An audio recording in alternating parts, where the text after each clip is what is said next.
Bonjour à tous et bienvenue dans cette nouvelle vidéo. Aujourd'hui nous allons réaliser ensemble un classique de la pâtisserie française, la pâte à croissant. Je vous laisse sans plus attendre vous diriger en cuisine avec moi pour la réalisation de cette recette.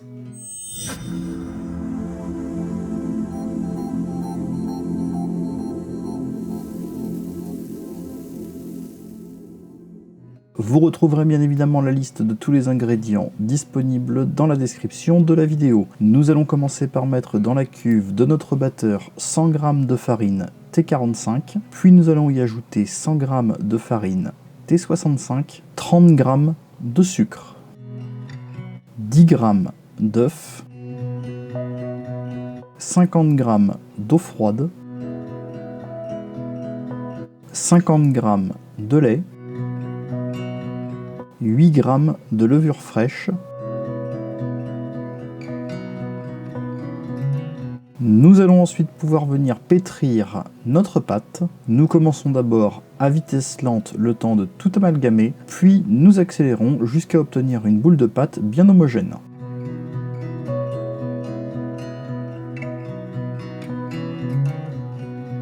Nous emballons bien hermétiquement notre boule de pâte afin que celle-ci ne forme pas de croûte et nous la laissons ainsi reposer pendant 30 minutes à température ambiante. Nous venons ensuite fleurer généreusement notre plan de travail.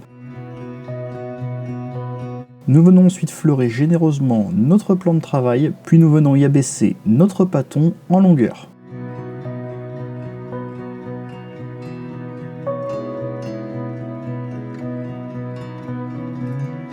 On vient y déposer 130 g de beurre de tourage au centre. Alors attention, le beurre de tourage n'est pas facile à trouver dans le commerce. Vous pouvez très bien utiliser un beurre doux que vous allez laisser revenir tranquillement à température ambiante. On vient ensuite emballer notre beurre et nous replions la pâte sur celui-ci de façon homogène. Une fois notre pâte repliée, nous allons pouvoir venir commencer à aplatir notre préparation dans la longueur. Nous allons ici commencer par réaliser ce que l'on appellera un tour double. Une fois notre pâte étalée, nous allons rabattre le premier côté jusqu'au milieu de celle-ci et faire la même chose avec le deuxième côté. Nous allons joindre les deux bouts au centre. On n'hésite pas à étirer légèrement la pâte sur les bouts afin d'obtenir une jointure homogène. On vient ensuite replier la pâte sur elle-même. On tourne la pâte d'un quart de tour et on vient réétaler celle-ci dans la longueur. Nous réalisons ici un tour simple, nous allons rabattre chaque côté l'un sur l'autre. On vient ensuite filmer notre pâte et on la laisse partir au réfrigérateur pendant 30 minutes.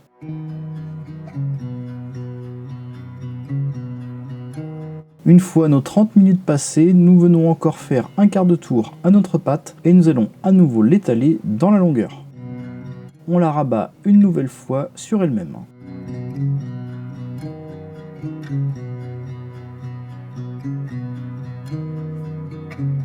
On vient à nouveau la filmer et la remettre au frais pour 30 minutes. Ces étapes de mise au frais sont très importantes, elles évitent au beurre de trop fondre et de s'incorporer à notre pâte. Le but étant de garder une séparation entre le beurre et la pâte pour obtenir notre feuilletage. Nous venons à présent réaliser notre dernier pliage, on étale à nouveau notre pâte et on la rabat encore une fois sur elle-même.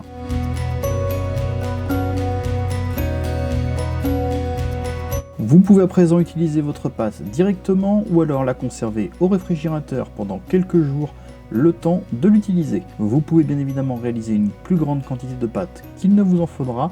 Celle-ci se congèle très bien et pourra être utilisée en la mettant à décongeler au réfrigérateur la veille de son utilisation. Et voici, vous avez à présent réalisé une magnifique pâte levée feuilletée qui vous servira à réaliser toutes vos viennoiseries préférées, que ce soit les croissants, les pains au chocolat, les pains au raisin et toutes les variétés de viennoiseries qui utilisent la même base.